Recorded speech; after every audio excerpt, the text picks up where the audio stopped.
ನಮಸ್ಕಾರ. ನನ್ನ ಚಾನಲ್ಗೆ ನಿಮಗೆಲ್ಲ ಸ್ವಾಗತ. ನಾನು ಈಗ ಮಾಡ್ತಿರೋ ರೆಸಿಪಿ ಮಾವಿನಕಾಯಿ ತೊಕ್ಕು. ಇದನ್ನು ಉಪ್ಪಿನಕಾಯಿ ಹಾಗೆ ಶೇಖರಿಸಿ ಇಡಬಹುದು. ಇದು ದೋಸೆ, ಚಪಾತಿ ಮತ್ತು ಅನ್ನಕ್ಕೂ ಕೂಡ ತುಂಬ ರುಚಿಕರವಾಗಿರುತ್ತದೆ.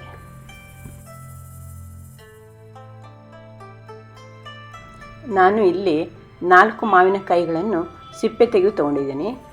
2 ಹುಳಿ ಮಾವಿನಕಾಯಿ ಮತ್ತು 2 ತೋತಾಪುರಿ. ಇದು ಎರಡನ್ನು ಮಿಕ್ಸ್ ಮಾಡಿದಾಗ ಚೆನ್ನಾಗಿ ರುಚಿ ಬರುತ್ತೆ. ಈಗ 4 ಮಾವಿನಕಾಯಿಗಳನ್ನು ಹೆರೆದುಕೊಳ್ಳೋಣ.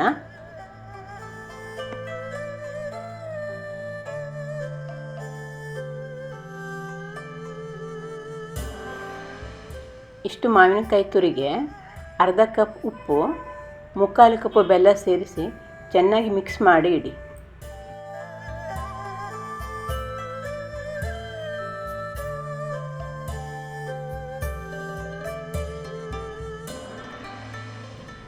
ಒಂದು ಚಮಚ ಮೆಂತೆ ಮತ್ತು 2 ಚಮಚ ಸಾಸಿವೆ ಹಾಕಿ ಸಣ್ಣ ಉರಿಯಲ್ಲಿ ಹುರಿಯಿರಿ. ಮೆಂತೆ ಸ್ವಲ್ಪ ಕೆಂಪು ಬಣ್ಣ ಬಂದ ಮೇಲೆ ಅದನ್ನು ತಟ್ಟೆಗೆ ಹಾಕಿ ಆರಲು ಬಿಡಿ. 1 ಕಪ್ಪು ಒಣಮೆಣಸಿನಕಾಯಿಯನ್ನು ಸಹ ಸಣ್ಣ ಉರಿಯಲ್ಲಿ ಸ್ವಲ್ಪ ಹೊತ್ತು ಹುರಿಯಿರಿ. ನಾನು ಇಲ್ಲಿ ಮೆಣಸಿನಕಾಯಿಗಳನ್ನು ಪೀಸ್ ಮಾಡಿ ಹಾಕಿದ್ದೇನೆ, ಬೇಗ ಗರಿ ಆಗಲಿ ಅಂತ. ನಂತರ ತಟ್ಟೆಗೆ ಹಾಕಿ ಆರಿದ ಮೇಲೆ ಮಿಕ್ಸರ್ ಜಾರಿಗೆ ಹಾಕಿ ಪೌಡರ್ ಮಾಡಿ. ಅರ್ಧ ಕಪ್ಪನಷ್ಟು ಎಣ್ಣೆಯನ್ನು ಹಾಕಿ ಬಿಸಿಯಾದ ಮೇಲೆ 1/4 ಚಮಚ ಇಂಗು ಮತ್ತು ಅರ್ಧ ಚಮಚ ಸಾಸಿವೆ ಮತ್ತು 1 ಚಮಚ ಸೋಂಪು ಹಾಕಿ ನಂತರ ಕರಿಬೇವಿನ ಎಲೆಗಳನ್ನು ಹಾಕಿ ಫ್ರೈ ಮಾಡಿ.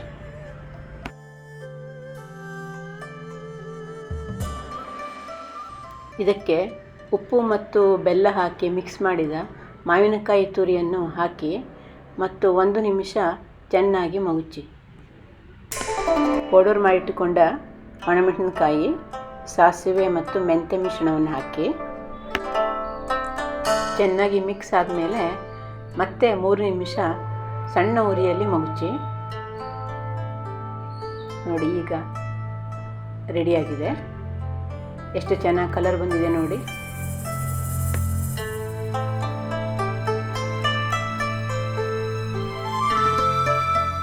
ಎಷ್ಟು ಸುಲಭವಾಗಿ ಮಾವಿನಕಾಯಿ ತೊಕ್ಕು ಮಾಡ್ಬೋದು ಅಂತ ತೋರಿಸ್ಕೊಟ್ಟಿದ್ದೀನಿ.